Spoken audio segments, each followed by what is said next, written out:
What's going on, everybody? This is Kyle here with All Dogs Off-Road, and we're going to switch it up on you a bit, and we're going to start a new series called Behind the Build, name pending.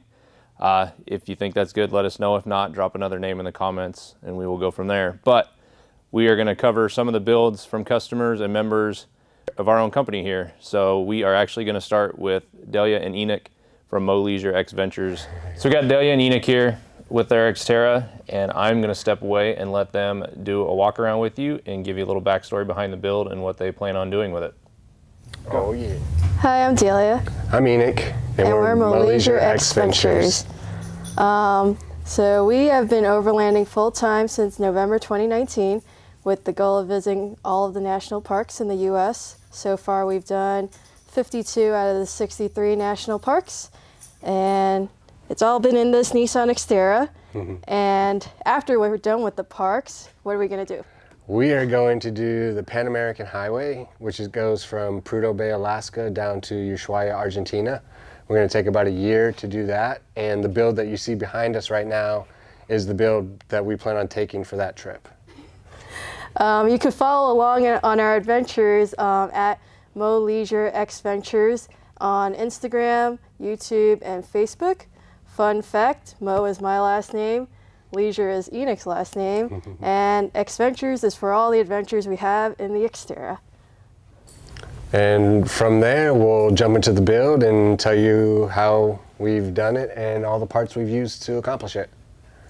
All right, so we're going to kind of break down the build that we have so far in Yogi. We'll start from the ground and work our way up. So just to start off with the tires and rims, we've got Cooper Evolution MTs running on Anthem wheels.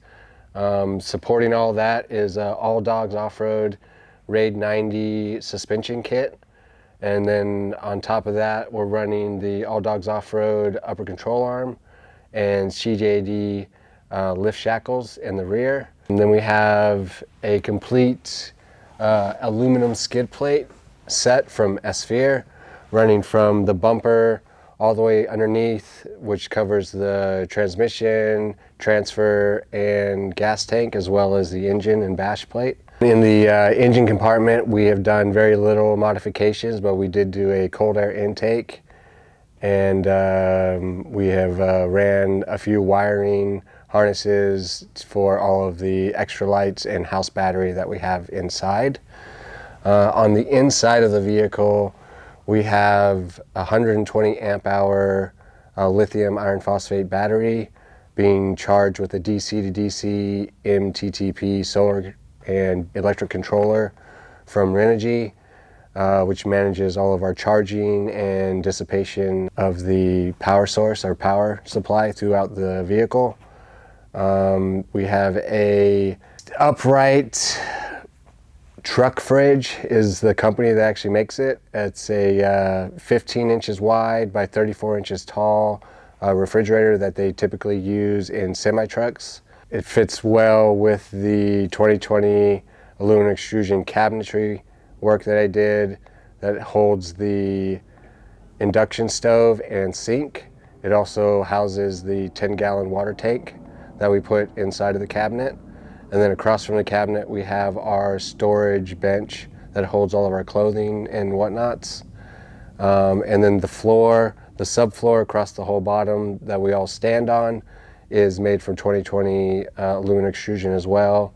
And that provides us with a large storage space underneath so we can fit all of our knickknacks and whatnots. And then from there, I gutted out the entire inside of all the plastics, and then I put sound deadening and foam insulation, and then I covered that with tweed fabric from Joanne Fabrics. And then also on the exterior, before we continue on the inside, on the exterior we have the Nismo front bumper that was given to us by Nismo Off-Road. I think it's one of the better designed front bumpers, in my opinion at least. And then we also have hardcore off-road rock sliders.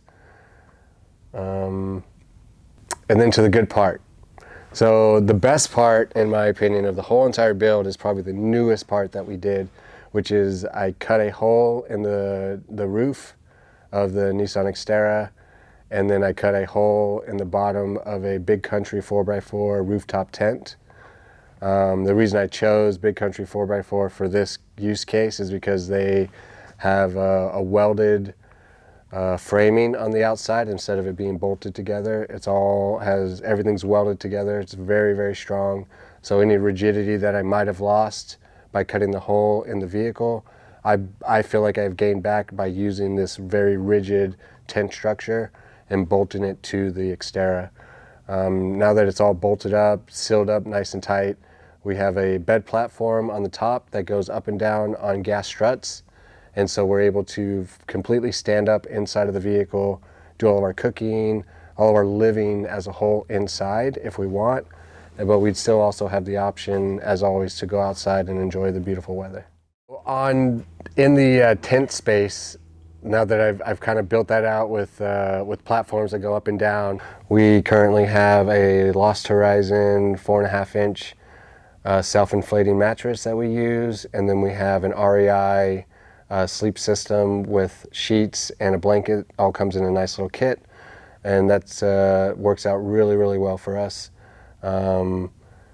We also have bolted to the tent on the outside, we have our Midland GMRS radio connected to the outside of the tent, and then we also have our WeBoost connected to the back of the vehicle to provide us any cell phone boosting when we're really, really deep into the woods.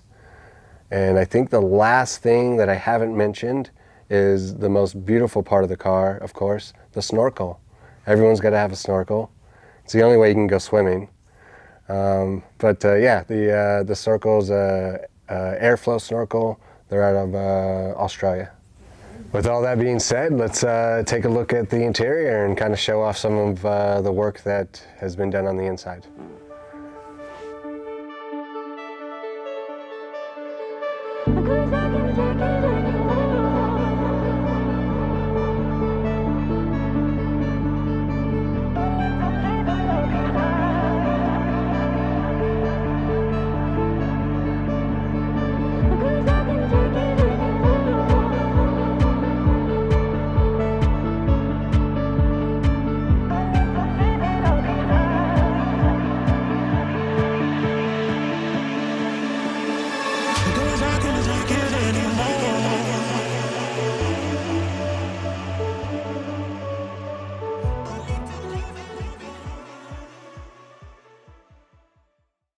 All right, so now we're going to kind of show you a little bit more detail on what I kind of went over with the inside. A few nice things about this: we have our induction stove here, we have a sink right here, and then right in the front side of this cabinetry we have the 10-gallon water tank with a gravity feed for it. On here we have 2 drawers down at the bottom, and then we have one flip down cabinet door right here. They're all nice and quick release style latches. It just comes right on down. Have a nice large storage space there. It's, you know, as large as we can have. Down at the bottom here we have some really nice latches, the same as this top one. They're all nice and quick, one button touch, easy operation. Just some more storage here, and then in here is all of our pantry. Right behind the pantry is the 10-gallon water tank I was talking about.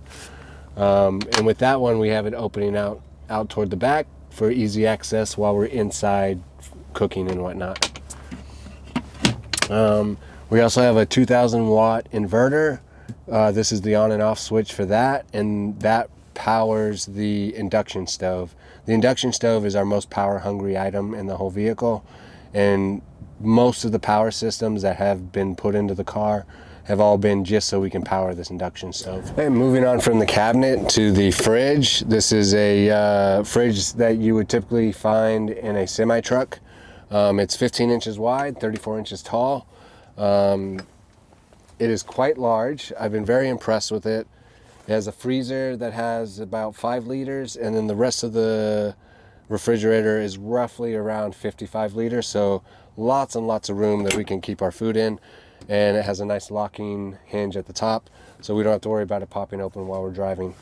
And I have taken this and I have hard mounted that to the floor, so this will not move in any way, shape, or form. The second thing that we have in here would be our bench. Most of our stuff is out of the bench right now, primarily our clothes, but this is kind of the bench space. We keep it real nice and simple. Clothes and shoes on this side. This side has camera goods and our backpacks that we typically take in and out if we are staying at someone's house or going somewhere. On the subfloor part, I used all the same 2020 aluminum extrusion that you see here, and that created my entire subfloor.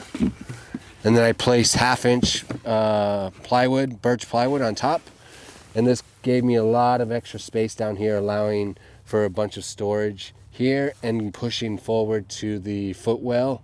And in the footwell section underneath this is where I have my power systems, the battery, the DC to DC and solar charger systems are all up there, and also the fuse box that runs all of the house powered items. One of the main focuses on a build like this that I felt was very important is that we separated the power systems of the house from the vehicle itself. So nothing runs off of the vehicle battery, everything runs off of the house battery, including the GMRS radio for emergencies. I almost forgot about one of my favorite things that we've done with this build. Before this, with my last build, I built a water system with a pump and accumulator, all the piping to create more like a house style setup. But with this build, I felt like there was a better and simpler way to do it, and this is the solution that I came up with.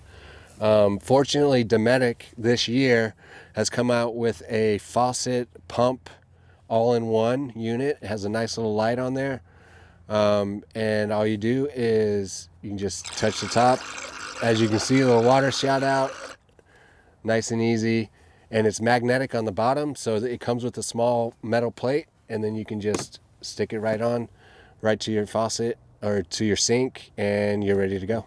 Last but not least, one of the biggest parts of this build that has drawn a lot of attention is the fact that I cut the roof and married this rooftop tent to it to create a new kind of all-in-one like RV style Xterra. So what that's allowed me to do is stand up. I am 6'4" and I have complete space in here that I can move around and do stuff. I can cook, I can clean, get my food, sit down, relax, and then when I'm ready for bed, I just pull down this platform right here. I get up on top of it, I pull down this platform here, and I roll over onto the bed, and I'm ready to go to sleep. And with that, I think we've kind of finished up the rig walk around of our 2009 Nissan Xterra, otherwise known as Yogi. If you want to check us out for future endeavors, or if you're going to plan on going to national parks, because that's kind of our specialty right now, don't hesitate to hit us up at MoLeisurexventures. You can hit us up on Instagram, YouTube, and Facebook.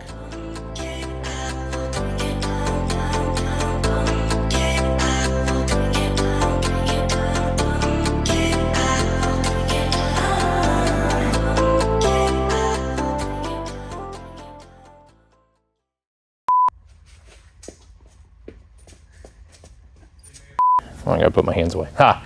Want, but we'd still also have the option, as always, to go outside and enjoy the beautiful weather. As she's getting in there. Gosh dang it. I may have to redo that one.